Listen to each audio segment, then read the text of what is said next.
and I welcome you all to this webinar on new education policy. And before I begin, I would like to tell you that though I have always worked at the intersection of education and employment till now, since the time I have completed my master's in social work from DISS Mumbai, I have been associated in various initiatives related to education, employability, and employment.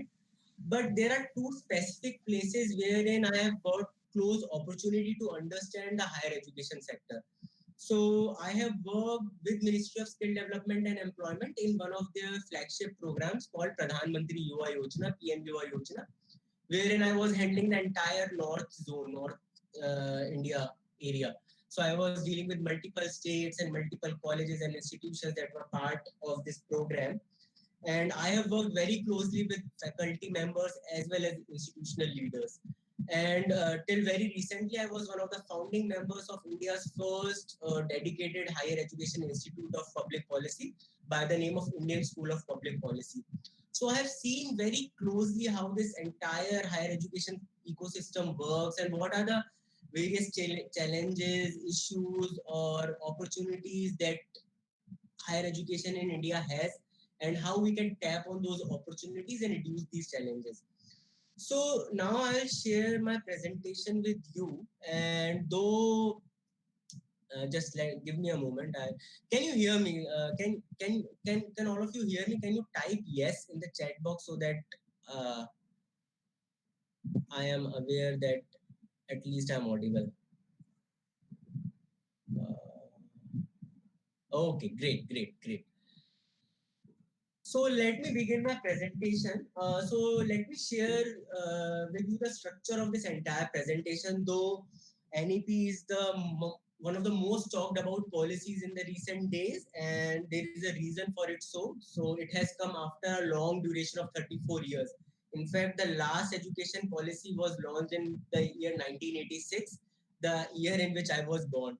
So you can see how much we have to wait to get this policy. But I think this policy covers all the bases, touches upon all the issues that our higher education sector faces, and also proposes a roadmap to dealing with all these problems.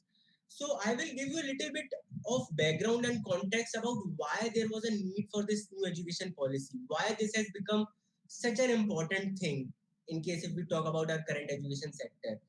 Then I'll briefly take you through the guiding principles, the basic aims and objectives that the NEP is trying to achieve. After that, we will just touch upon the challenges in higher education sector in India as of now, and which NEP has also acknowledged and mentioned it in their document. And then we will talk about the different provisions with respect to higher education, and then I will conclude the presentation with my remarks. So let me start with telling you the background and context of the NEP and basically about our education sector in general. So it will combine your school education, it will combine your higher education, and it will go till employability. The thing that I'm going to tell you right now. So basically, all our education policies and schemes in the past till now, if whether we talk about the two education policies that we have, the first one we got in 1968, the second one we got in 1986, which was further amended in 1992. And if I talk about all the landmark initiatives that are taken in our education sector till now, whether it is Sarv Shiksha Abhiyan, now it is known by the name of Samagra Shiksha, whether it is midday meal scheme or the revolutionary right to education act 2009, all of these initiatives have focused on increasing the access, on increasing the inclusion, on bringing in more children into the education sphere, which was very important. If we talk about the years preceding independence, I think after independence, so this was one of the most important areas, that first of all we should ensure that more number of people should get the opportunity to gain education. However, what we are not able to focus on, or somehow we have missed, is that we are able to bring access and enrollment to children. In fact, this is one of the major achievement that we have achieved almost near universal enrollment in our primary education. But what happened is that we have seen rapid dropouts as one moves up the ladder of higher education. One can see enrollment ratios, and then we are forced to think about why did that happen? Why does most of the people who start their education are not able to complete their schooling, leave apart higher education? Why does it happen? So there are many surveys, many things that are conducted, and that has given us a good insight about it. So one of the most important thing is that all these agencies, whether it is non-profit agencies or government agencies, they found in their surveys that the learning level of students are absolutely low. It is very low, and it is significantly behind grade level competencies. So basically, a very reputed NGO that works in the domain of education sector called Pratham NGO, they annually conduct surveys by the name of ASAR, Annual School Education Report. I think, if I'm right, yeah. So their studies found that even by the time a child reaches grade 3, they are not able to do basic reading, basic arithmetic. They are not able to do basic counting. They do not know basic alphabet, letters, words. And this problem aggravates when once a person moves up the ladder. So any person, you can imagine, if any person who is not very strong in their foundational literacy and numeracy, it will be very hard for them to cope up with studies as they will move up, as they will move to higher grades. So eventually what happens is they are not able to cope with studies, and many people drop out after fifth, after eighth, and almost so there is a survey which says that almost 3 out of 10 individuals drop out by the time they reach higher secondary. So they are not able to comprehend concept because they have not built their strong foundations and basic skills like foundation literacy, foundation numeracy. And then they also evaluate opportunity cost. They see that okay, their journey in education has been a struggle, and they somehow understand the fact that they will not be able to do much very well in higher education sector. So why don't like they think that why don't we should pursue a career in vocational education or do something which does not require higher education. So they eventually drop out from the academics and they straight away start working in informal segment. And informal segment is rife with problems, as you know, that they get lower wages. There is hardly now with various government central government initiatives, they have started receiving social security, but more or less they are out of the social security net, and their journey in terms of employment remains very weak. They remain very vulnerable, and they are not able to come out of this vicious cycle of poverty. And one of the most interesting thing is that those who are able to continue and excel in academics is also not because of their competence. It is not also because of their higher order competencies. It is because our education system is such that if you are good in memorization, if you are good in rote learning, if you can mug up facts, if you can mug up things, you will be able to get good marks in your academics. So those who are able to continue their education journey, they are also able to say perform well in academics because of their rote memorization skills, because they are able to just learn all those information that is written in their books, and they just put it out there during the examination.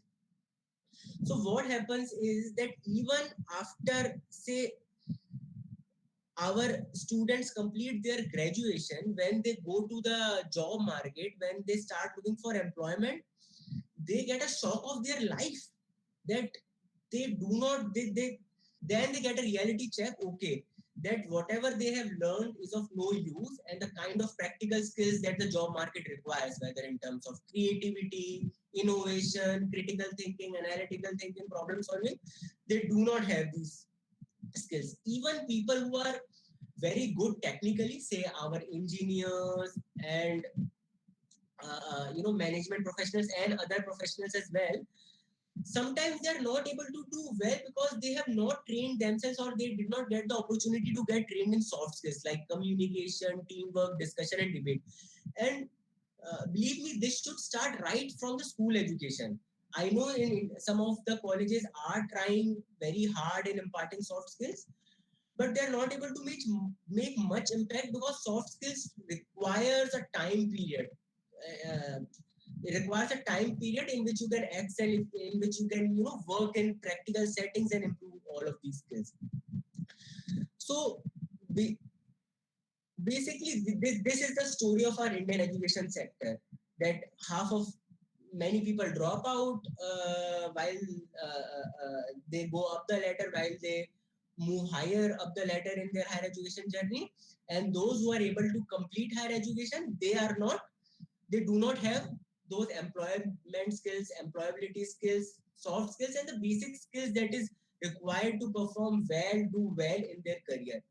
So India, besides having a very large proportion of young population, and we always hear the news that India has a potential to lead the world because India has got a vast pool of young age population. But because they are not trained well, because they are not nurtured well, because they are not well educated, that demographic dividend that we very highly talk about turns into a demographic disaster, and that you can see in your society, that you can see that you will find many youth who have attained education or who have not attained education just wasting their time, just indulging themselves in unproductive antisocial activities, and they are not able to contribute either to the economy or either to the nation building. So basically, national education policy becomes very important in the sense that it is a major shift and departure from the earlier policies. It puts quality education on priority. It says that whatever we will do it in a manner that will actually improve the learning outcome. So now their focus is not on just, taking exams and providing degrees, certificates. They actually want to assess and track the learning outcomes of individual right from their pre-education level before they start their primary education, like before they enter first class.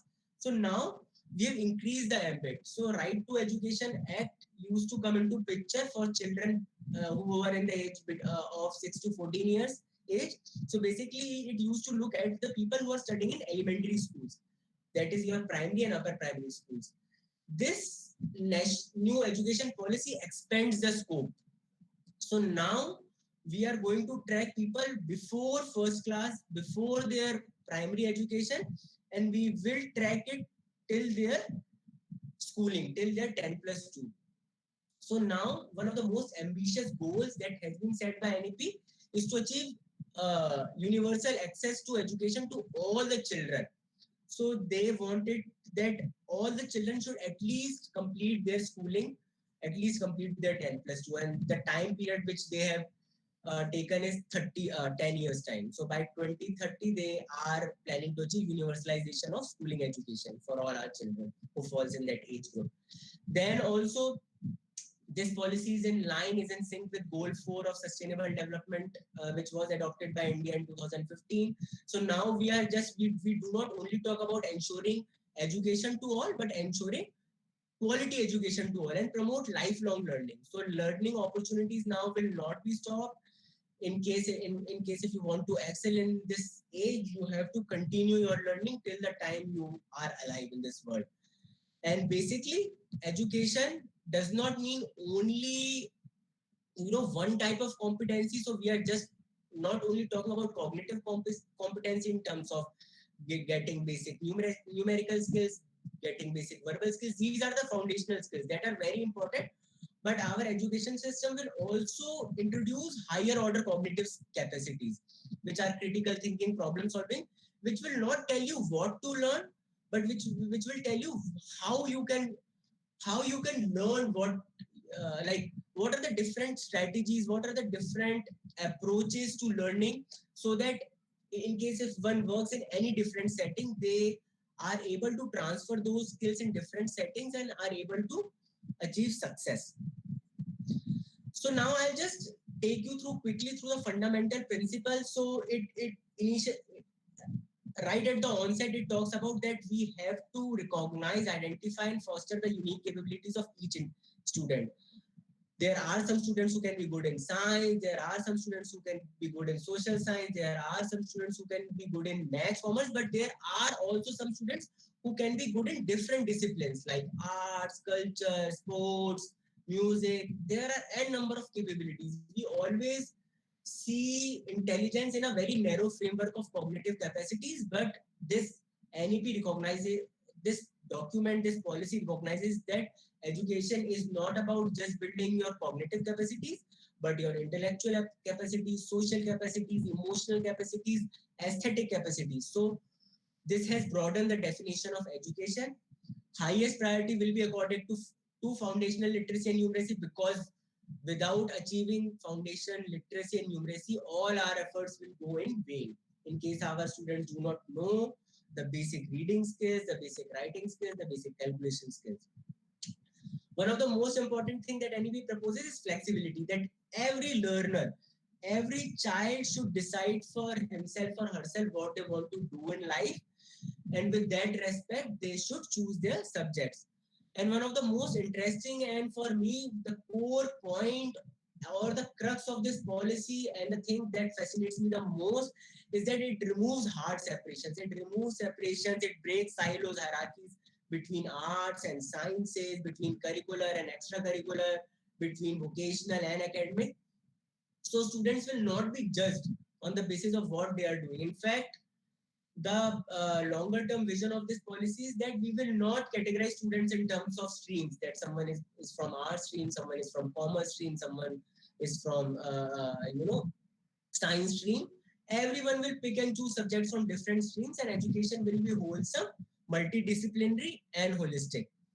Then there are many things which I have already talked about, that emphasis will be given on conceptual understanding.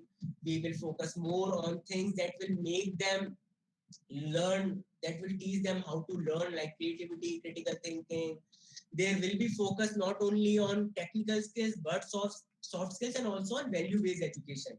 So constitutional values, basic human values will be imparted to them from the start, so they become ethical professionals. The focus will also be on regular formative assessment, so there will not be end of the year examinations or examinations that happens in 2 times a year, but there will be regular assessment, and the mode of assessment will also change. It can happen in the form of written examination, it can happen in the form of different activities, different exercises, group discussion, class participation, skits, and there are many different number of activities that one can do to assess learning outcomes. Extensive use of technology. I think all of you now understand, with the advent and the times of COVID-19, I think one thing that has saved all of us is technology, and all of us are learning gradually how we can make extensive use of technology, so that we can increase access to our students, and we can also introduce innovative methods in our pedagogy. And since education is a concurrent subject, so central government or union government does not want to interfere in the local context.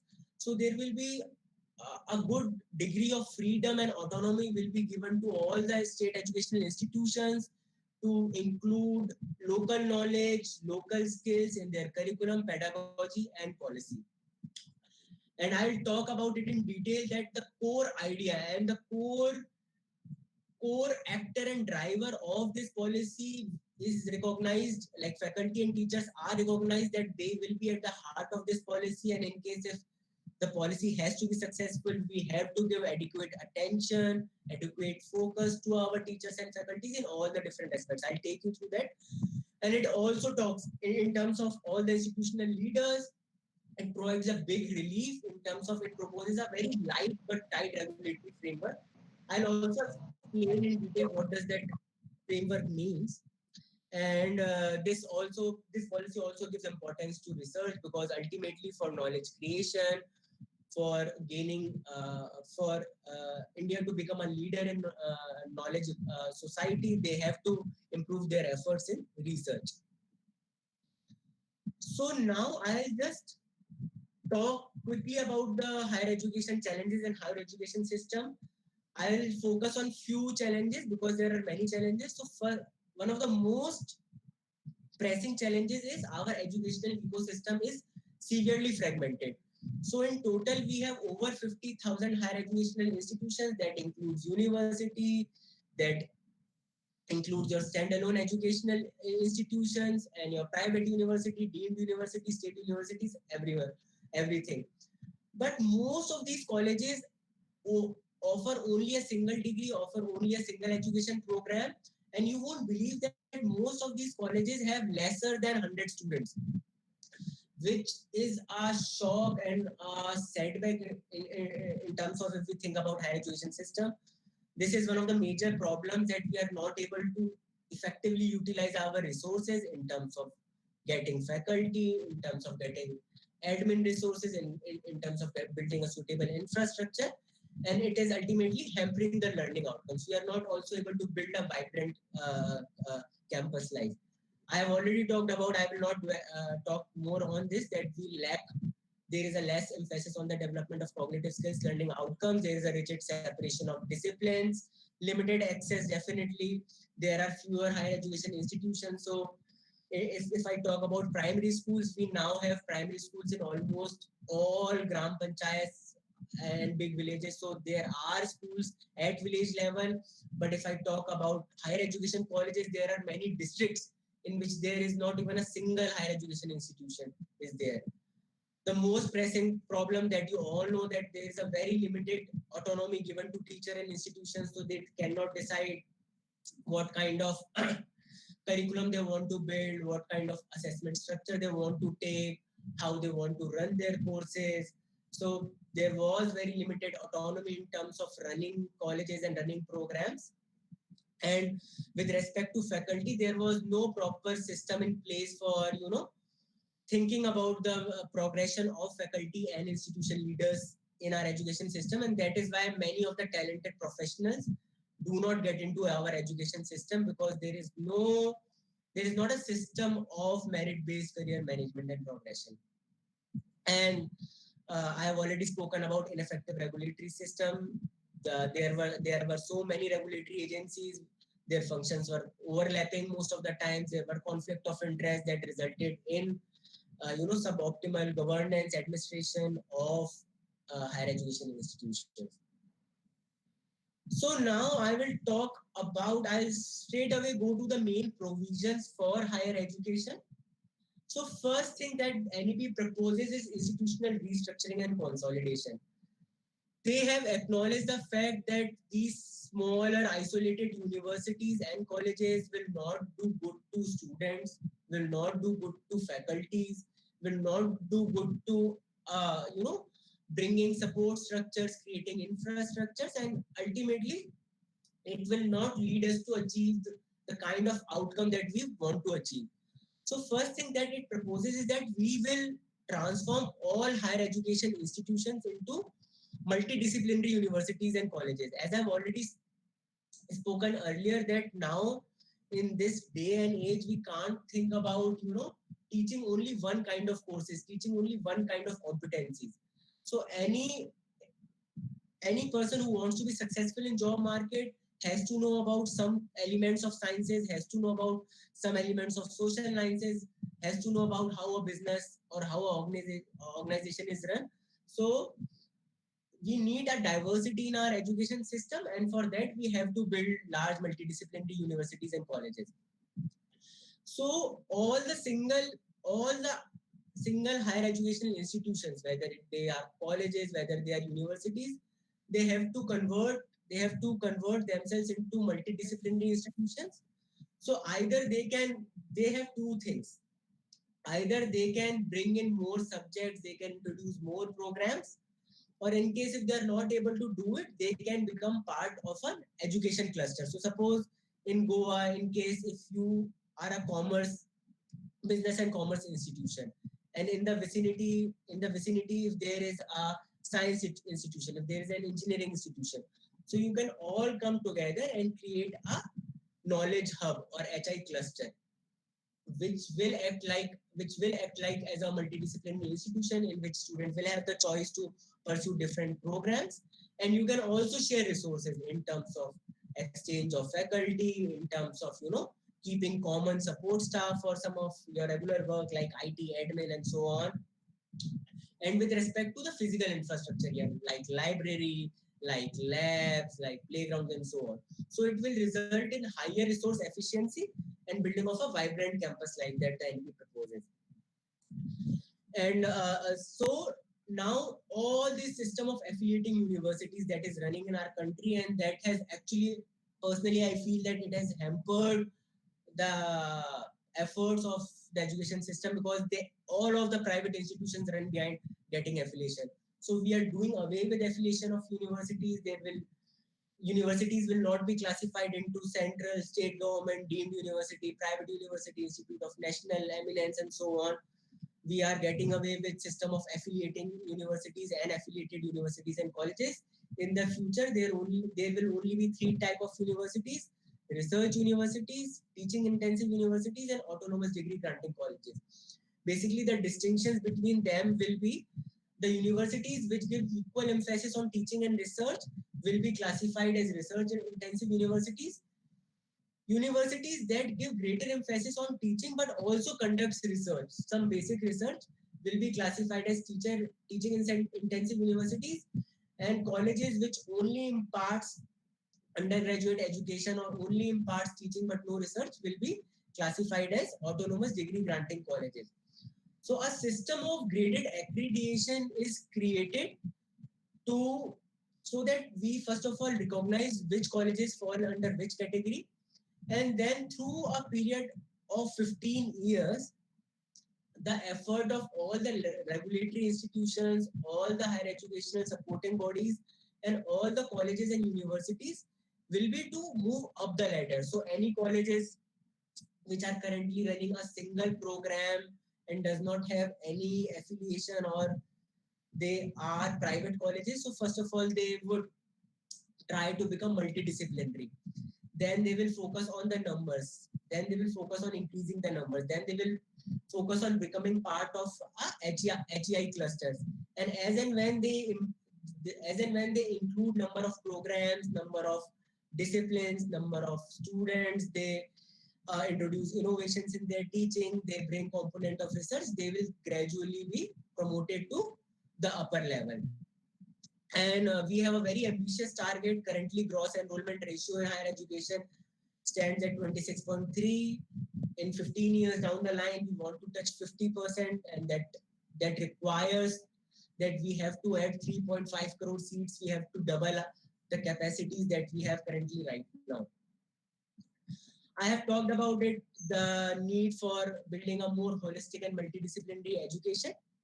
So I'll not talk much about it, but I'll tell you that there is going to be a radical shift in our education system.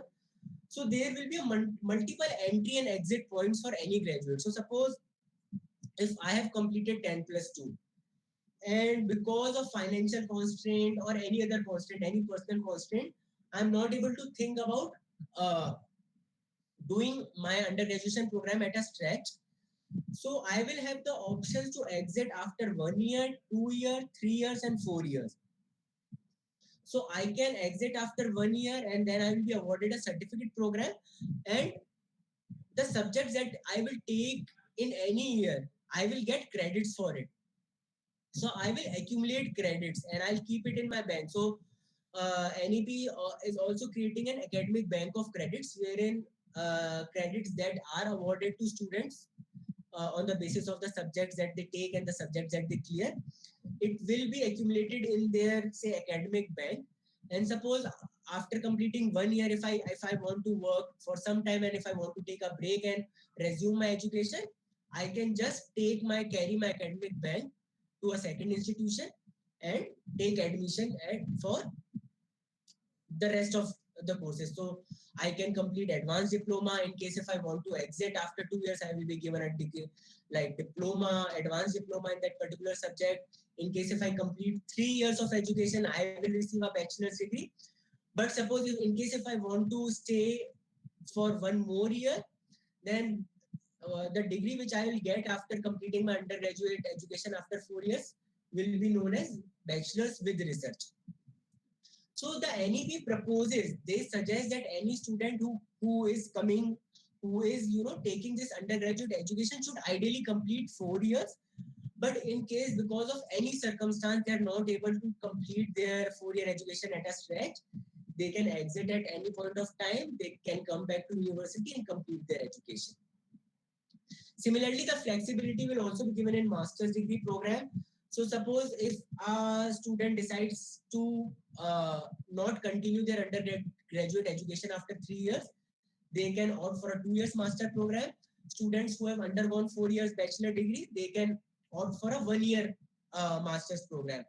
And there is also an option for 5 years integrated bachelor's plus master's program. Let me just check the time. Yeah.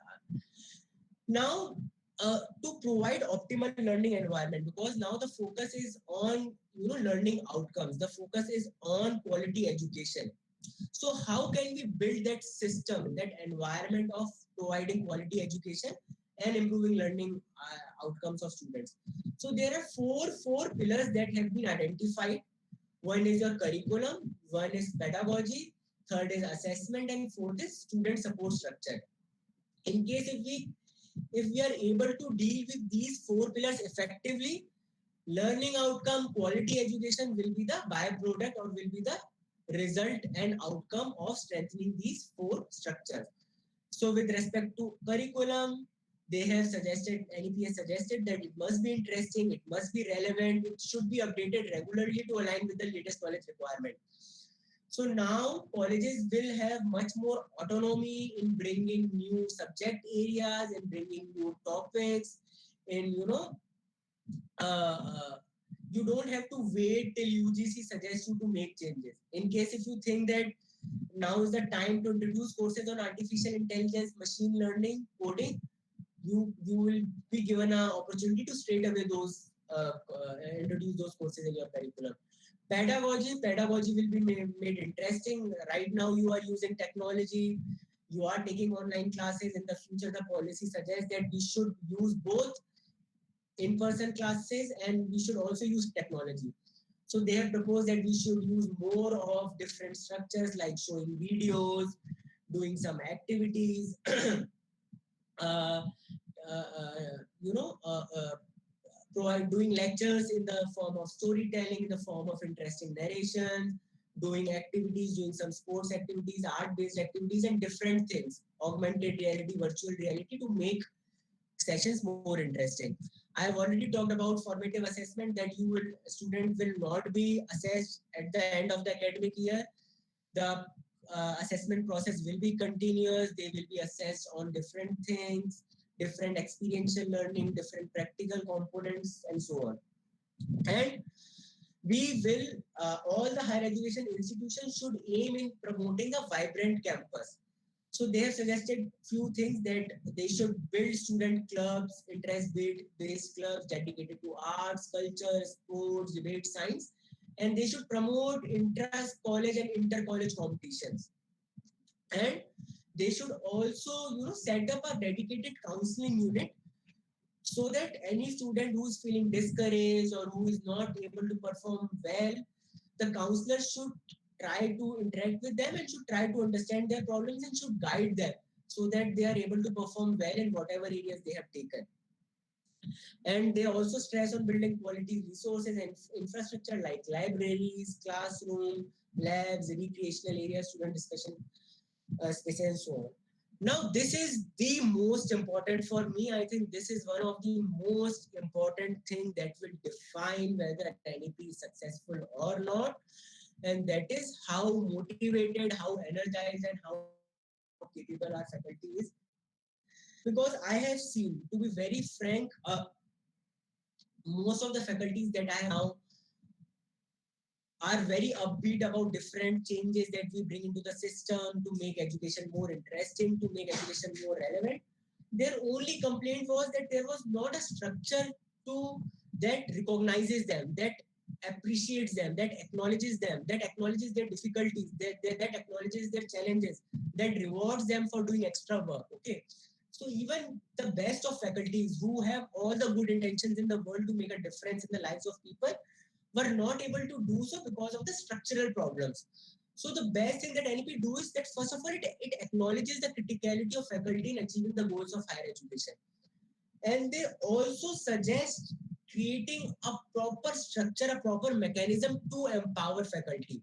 So they even go down to the things that every higher education institution should equip with basic infrastructure, right from right to as basic as providing clean drinking water, clean working toilet, you know, providing them teachers supplies, providing them a good space, a good classroom with all the latest technological instruments, providing them good libraries. So unless and until we do not provide them these things, even with the best of their intentions, they will not feel motivated enough to, you know, perform well, to do well. It also recognizes that we should not overload teachers with teaching duties, and we should also try to maintain student teacher ratio so that teachers have the opportunity to directly interact with students on a one-on-one basis. They can give adequate attention to each students, and they can also give focus on research activities and also give focus on activities that are aimed towards institutional development and community development. And one of the most important things that NEP proposes is that faculties will be given the freedom to decide their own curricular and pedagogical approaches. So right from deciding which textbook, which reading material they should study, how it should be imparted, what are the different things that we can do to, you know, impart those concepts to them so that they can understand them well, how we should assess them. So basically, if I have to like say in short, NEP is only focused about learning outcomes. They just want that students who say who reach a certain level at education should know about all the desired, should have all the desired knowledge, skills, and competencies that are required at that level. So they will give you a broad qualification framework wherein they will tell you what are the different things that students should know by that level. Then you will be given the complete freedom that what kind of teaching methods you want to include, what kind of pedagogy you want to take, what kind of assessment you want to take to achieve those outcomes. And plus, there will be a system, there will be a mechanism to that will be put in place to incentivize faculty. So first of all, in terms of faculty recruitment, a clearly defined, independent, and transparent process will be set up, and to evaluate performance. So now the promotion of faculty will not be done on the basis of seniority in terms of how many years they are teaching, but they will take a 360-degree approach. So like in consulting organization, in very many multinational corporations, they take a 360-degree approach wherein they, they include many aspects. So they will evaluate a performance of an employee on the basis of reviews given by peers, by people who are under him, by people who are above him. In terms of faculty, they will also be judged in innovation in teaching and pedagogy, the kind of research that they are undertaking, the kind of impact that research is making, the kind of professional development activities that the teachers are taking in order to upskill themselves, in order to, you know, strengthen their capacities, and also the kind of contribution that they are doing willingly. The point here is that they will be judged on the basis of volunteer contributions. They will not be forced to do certain administrative tasks, but in case if they want to say move, in case if they want to say get into institutional leadership, then it will also reward that what kind of activities they are doing voluntarily to strengthen that institution and all the communities that are in and around them. Equity in higher education, I will not talk about it much because I also want to touch more important aspects in terms of regulation, in terms of governance and leadership. But basically, the crux here is that they will take the government, both government as well as institutions will make diverse efforts in terms of reducing the opportunity cost for someone who belongs to social economically disadvantaged students. They can be from they can be from economically weaker sections of society, they can be from, you know, different SC, ST, tribal communities, they can be from minorities and so on. But any student who have faced hardships or does not have the wherewithal or adequate resources to pursue education, The central government, the state government, and higher education institutions should work together to mitigate opportunity cost and providing them all the financial assistance, scholarship, and support so that they can pursue their education without worrying about other things. Teacher education now, I will just tell you about it. So what used to happen was the teacher training was conducted by teacher education institutes, standalone teacher education institutes. They used to impart training to people who wants to get into school education, and on the basis of their exams or their assessments, if they clear that exam, they used to get that B.Ed degree, and they used to become eligible for teaching in schools. But what happened over a period of time, a majority of these standalone teacher education institutions started just selling degrees. Matlab, they were not even providing teacher education programs. They were not doing justice to the kind of education and to the kind of subject knowledge that a teacher should get, but they were just essentially selling degrees for a price. And also now, because NEP recognizes that since learning has to be multidisciplinary, so teaching has to be multidisciplinary. If the teachers does not have basic knowledge of the different disciplines, they will not be able to do justice to students who are studying in schools. So in order to improve the quality of teacher education and also in order to make it multidisciplinary, teacher education now will be conducted within multidisciplinary institutions. So there are two things. Either all the standalone teacher education institutions will be converted to multidisciplinary institutions, or or all the higher educational institutions will also have to establish an education department within their college. So, 4-year integrated B.Ed programs will be offered by all the multidisciplinary higher education institutions, and it will be a dual degree program in which your one major will be education, and you will also have to specialize in one subject in which one wants to teach. So, the 4-year integrated B.Ed program will become the standard program for school teachers. In case if anyone wants to do a B.Ed program after bachelor degree, these higher education institutions will also run a 2-year B.Ed program for those, and someone who has done a 4-year undergraduate degree or a master's degree, 2-year master's degree, they can also opt for 1-year B.Ed program. Vocational education also, I will just say here that because I have already talked about that the hierarchies between the different kinds of education has been broken, and India, in case if it has to really perform well at the global level, and also if we have to address problems of unemployability, we have to train everyone on vocational education. So vocational education will be integrated into school education as well as higher education. It will be introduced at middle and secondary school, and it is desired that by the time one ends school education, they will learn at least one vocation. And there is an ambitious target once again that in 5 years down the line, 50% of learners should have exposure to vocational education, and that includes everyone: school going children, higher education students who are undertaking undergraduate degree, and so on. And this can be done in multiple settings. You can collaborate with ITIs, you can collaborate with polytechnics, one can collaborate with NGOs, and colleges can also offer degrees in vocational BVOC degrees that were introduced in 2013. And vocational subjects will also be included in the 4-year multidisciplinary program. And under NEP, a foundation for facilitating, catalyzing research will be established. NEP, NRF, sorry, National Research Foundation, and there will be 4 primary activities of NRF that they will undertake.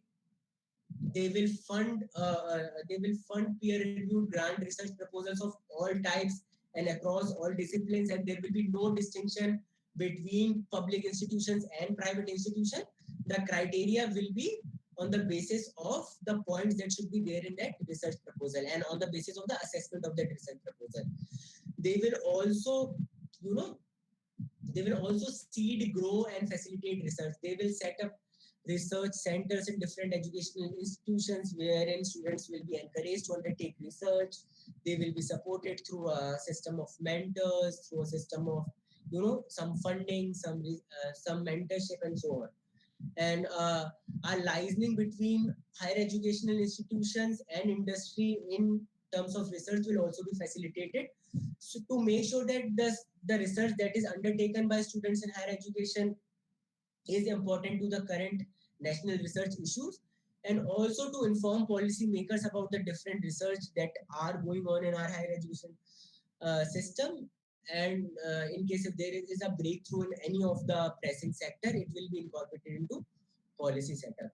Now, I will dwell into two important things. One is the regulatory system of higher education, and one is the effective governance and leadership. So, what used to happen is the problem with faculty and institutional autonomy as a whole has to do with our regulatory system, because our regulatory system was too heavy handed, it was too controlling, it was too disempowering. There were so many regulatory bodies. You have UGC, you have AICTE, you have different councils on the basis of different subjects, that more often than not there used to happen overlapping among these organizations. So any institute, suppose someone from UGC is coming for inspection, they are making changes on the basis of whatever UGC is recommending. Then on the other day, someone from AICT is coming, then he is also suggesting some changes. Then some other day, someone from the state education department is coming, someone from the particular subject council is coming. So there were multiple bodies, and the colleges all the year they used to just please those regulatory authorities. Most of the time were wasted in that, and you know that is why they were not able to devote substantial time in improving different things, improving their infrastructure, improving their empowering their faculty, organizing programs for faculty development, and also taking track of student progress. So now with this national education policy, first of all, it has streamlined the regulation process. So there will be a one apex body called Higher Education Commission of India, and it will have four different verticals, and all of these verticals will be independent. So there will be a one vertical for handling regulation, looking after regulation. There will be a different vertical for looking after accreditation. There will be a different department who will look after funding and financing of educational institutes and different programs. And then there will be a one vertical who will look after academic standard setting. So they will all work separately, and there will be no overlapping between two different bodies. So National Higher Education Regulatory Council will be the single regulator for higher education. That has come as a big relief to all the educational institutions. So with respect to regulation, only this body will take care of regulation. And the regulation, the method of regulation was also changed. So it is proposed that 90% majority of the regulation will happen on the basis of self-disclosures, on the basis of public self-disclosure that you will do on your website, as well as the site which will be developed and maintained by NHERC. In case if you are able to provide adequate information and on the different disclosures that are being asked upon, there will be very little chances for physical infection. So you don't have to worry about, organizing those inspections, pleasing the people who are coming from these bodies. So it will be a faceless, transparent, technology-driven assessment or regulation. National Accreditation Council, initially there used to be two accreditation bodies, NAAC and NBA, which used to do accreditation of all the colleges, and because they were the only bodies who used to do accreditation, there used to be a huge backlog. So any college who is looking for getting accreditation has to wait for years to get it. But now they will function as a meta accreditation bodies, and they will train and identify and recognize and register different smaller accreditation bodies. So there will be many recognized colleges, educational institutions, or other bodies which will work as accreditators. So there will be multiple bodies who is looking after it. So it will be easier for any education institution to go to any of these bodies and get the required accreditation. Then there will be a separate body who will just take care of the funding and financial aspect of all the educational institutions. And then there will be a one body who will set academic standards. So all the other bodies who were earlier used to look after standards, say your bar council, your medical council, your Indian council, your body that governs agricultural education, your body that used to govern pharmacy or medical or nursing education.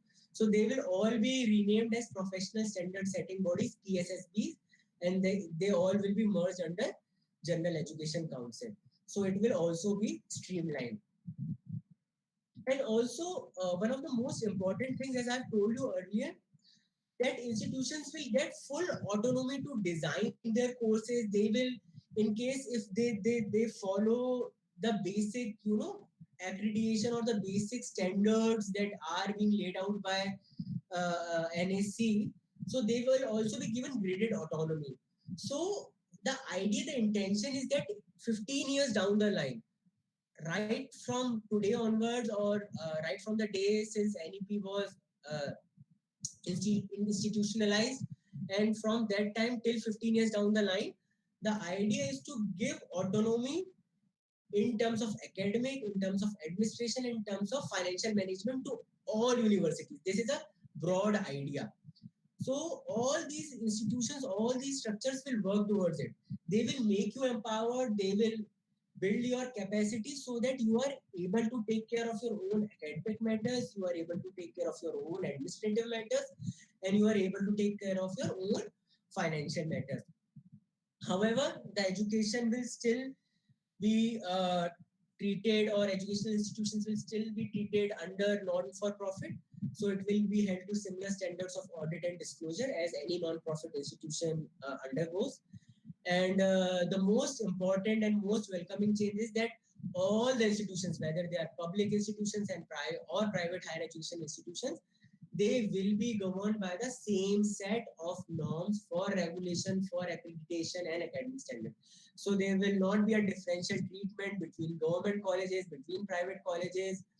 They will all follow the same standards. They will all have to follow the same regulation standards to get those graded autonomy.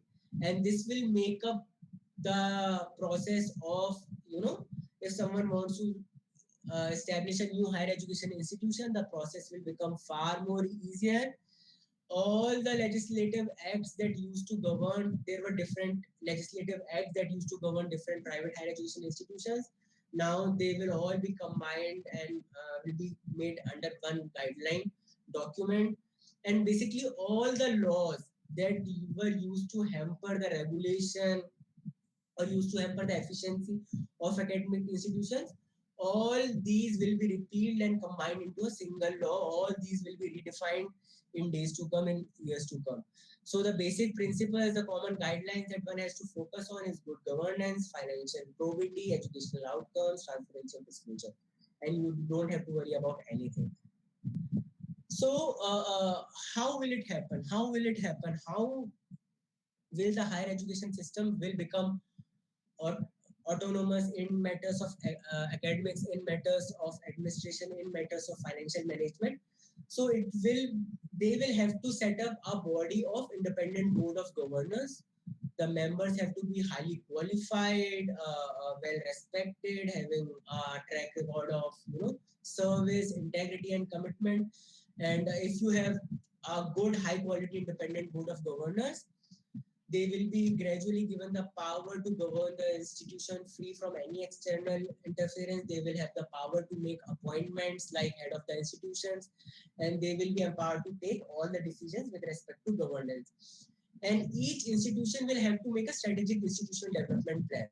So this IDP, institutional development plan, becomes very important because it will lay down everything that you plan to do, that you aspire to do. You will set up your own goals. You will set up your own key performance indicators. You will be measured against these indicators. You will be assessed against your own goals that you have set. And on the basis of it, graded autonomy, graded accreditation will be given to you. And so this will become the defining document for your progress in terms of institution. So I think we are well in time. So I will end this presentation by giving you what I feel my analysis of NEP and the success of NEP. So I think success of NEP, though NEP provides all well-intentioned provisions and for improving higher education or for empowering higher educational institutions and faculty, but it will depend on three things primarily things. One is your proactive and comprehensive planning. Now that since the NEP document is also a public domain, you have all the knowledge, you have the basic knowledge of NEP. What does it trying to achieve? What does it trying to strive? How does it want to focus of institutions? How does it want institutions to focus on certain priority areas? So now you have to start planning by keeping in mind the provision. So since someone who is sitting in Delhi and who keeps a closer track of how these different reforms and things are panning out, to you will be glad to know that there are multiple bodies that have been set up with regards to different components, and as of now they are working at a very fast pace. So if everything goes well, you will have detailed guidelines of each of these components that will help you in deciding on how will you go about implementing each of these areas. But still, I think there are many institutes in India that are already that have already incorporated these best practices. So there are many institutions. In case if I talk about one institution that is near you, that is near Goa, that private institution is Flame University. The name comes to my mind because they are the ones who were set up in 2007 on more or less the broader ideas that are currently discussed in NEP. They are a multidisciplinary undergraduate liberal arts education institutions that are, most of the provisions are being followed by them. So, in case if you want to study how they are being governed, how are they running their programs, how are they framing their curriculum, how are they implementing it, everything you can study it. There are many colleges in and around Delhi as well, and down south also that are running on the basic principles of NEP. The second most important thing is building infrastructure, and what I mean is I know you require a lot of fund resources to build physical infrastructure, but the most important thing would be to integrate technology in all your processes. You should integrate in your technology in teaching learning process, in assessment, in faculty professional development, and in fact in the administration of your education, right from planning to implementation to assessment. In case if you will integrate technology in all the aspects, your life will become much more easier. You will be able to easily keep track of data. You will be able to easily make those decisions. You will be able to easily give reports. You will be able to easily publish reports. You will be able to manage all the components. You will be able to increase your access. You will be able to offer more courses to more students at a fraction of a cost. So please do give focus on integration of technology. And last but not the least, and for me it is one of the most important thing is you have to think at your own level, apart from what NEP is suggested, that what are the different ways through which you can build capacities and morale of faculty. Because believe me, in case if faculty are not included, if they do not feel a part of the process, or if they are not given the right environment, right support structures, then with all the good intentions, NEP will not be able to achieve the desired result. So with this, I would like to end my presentation. Sorry, it was a long presentation, but I tried to, touch upon all the things that I feel are important in terms of, educational institution, in terms of faculty, and in terms of institutional leadership. In case if there are any questions, I would be happy to take them up. Thank you, sir. Thank you, Manu, sir. Yeah, there are a couple of questions which I would want to know right from you. Yeah. The first question is, what are the skill development that will be required for a faculty, keeping in mind that we are a engineering college, Don Bosco College of Engineering. So, what specific skill development would be required for the faculty to, as we go ahead with the NEP? Right, right. So basically, NEP is defining the roles of faculty in three broad areas. Okay, one is teaching, second is research, and third is community service. So first of all, teaching, since all the education institutions are being converted to multidisciplinary education institutions, it will be expected that you gain some of the skills, some of the knowledge areas that will help the students in performing their jobs easily. So suppose uh, if you're teaching anything, say in engineering, if you're teaching a particular department, so generally the learning trajectory or the employment trajectory of any student is that after some point of time, they are expected to lead a team of trained professionals. Okay. So unless and until that person is well versed in, some basic teamwork, some qualities such as how to cooperate with everyone, how to lead a team, how to build resilience in a team, how to empower each and every team members, how to communicate, how to have a culture of discussion and debate, how to, build a system wherein every person who is down the ladder, who's anywhere in an employment structure, they should have the opportunity to move up the ladder to gain all the skill competencies that are required. So one is that. Second is that I think in terms of research, all our educational institutions, in fact, if I take, I would not like to take names, but even the best of our educational systems lack knowledge and training on research. So I think one of the major focus areas that I think all the teachers need to undergo is getting more trained on various research areas. Third and the most important thing is service component, which was not there earlier.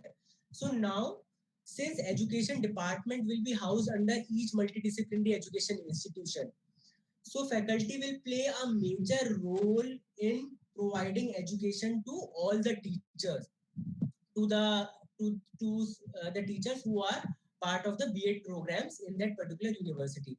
Besides that, it is also expected that teacher will also voluntarily work for adult education programs, will also give some lectures to vocational programs. Suppose if you do a tie-up with polytechnics, ITIs, you will be expected to undertake some lectures, some courses for them.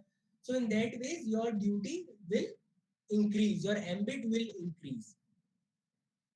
And obviously, last but not the least, your capacities in building pedagogies, building innovative pedagogy, and building formative assessment.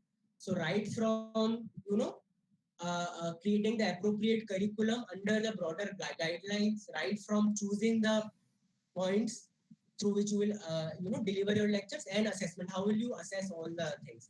So that will also be expected from you. So it is expected that you should get training in all those aspects.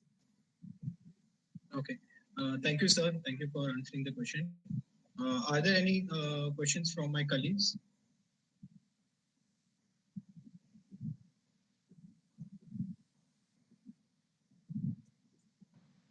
Any questions from any of the faculty members?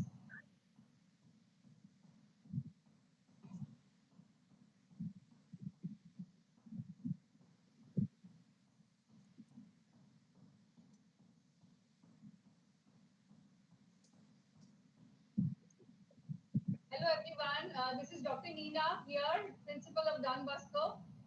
I would really appreciate Mr. Manoj Sakulia for giving this very useful information. And I should frankly admit that among all the sessions that I've attended so far, at least I've attended about 5, 6 sessions on NEP. This was the best one. Thank you so Thank much you so for much. Thank you so yes, much. thank you so much for giving information in detail. And it was very clear to all of us, and I'm sure all my faculty members should agree with me about this. Okay, just my view, I would like to share that I really welcome this NEP 2020.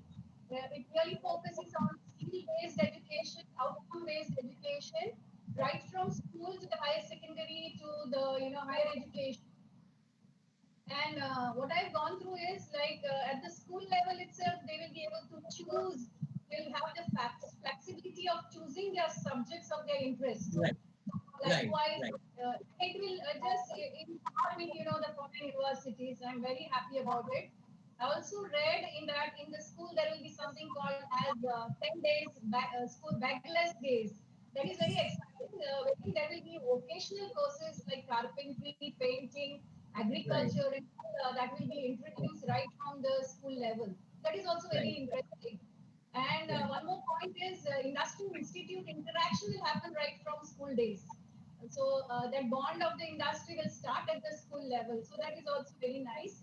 Only I would like to say that there would be definitely some challenges ahead in implementation process, and we have to actually see how government will go about with this, especially when it comes to funding.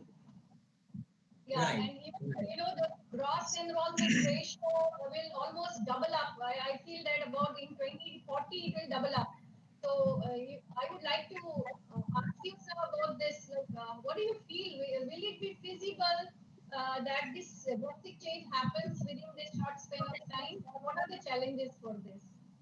So I, how I see it is that it will require radical changes, transformatory changes in everything in terms of restructuring the entire system of education, in terms of human resources, in terms of physical resources, and also in terms of reorganizing the program, because uh, it's good to listen that okay, student will have multiple entry and exit points, but then how will you design that entire program so that a student who say leave after completing 1 year of education will have the desired competencies and say at every level. So right now our program are designed in a way that by the end of 3 years or 4 years they are trained in all the different competencies, so that by the time they leave the program they have the basic knowledge. But now you have actually introduced the exit points at different levels, entry and exit points. So it will be a real challenge and a real task for all the education institutions to really, create a program like this, that okay, if a person leave after 1 year, they have some basic competencies with them so that they can at least say do a basic level work. And but for that it requires complete transformation of curriculum. Maybe you will have to move certain subjects here and there. Maybe you will have to introduce all the subjects in the first year itself, but you have to change the levels of each subject going forward. So it will be a humongous task. But what I believe, and currently someone who's closely looking at the efforts of the government, they are going to come up with detailed implementation plan for each of the things. There will be detailed guidelines, and there will be detailed enabling structures in form of supporting through funding, through different legislations, through different mechanisms, so that it will be a seamless process. But it will take time. It will take time, and you can expect some hiccups.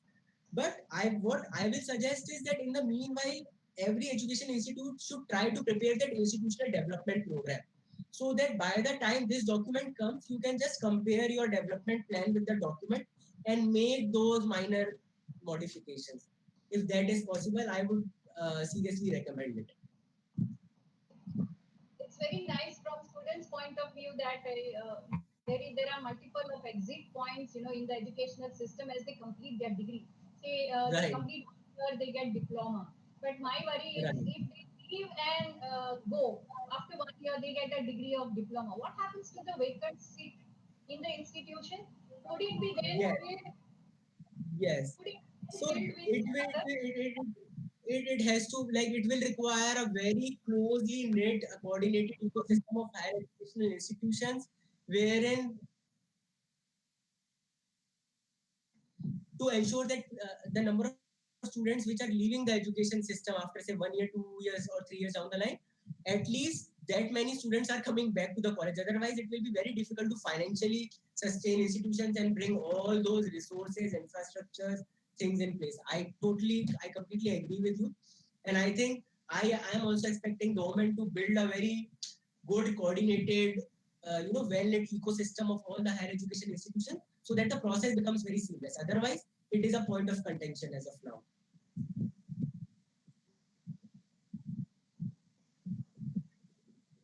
Yeah, thank you, sir. Hello. Yeah.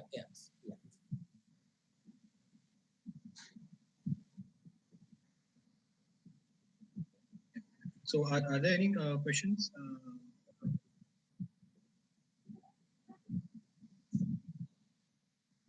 Okay.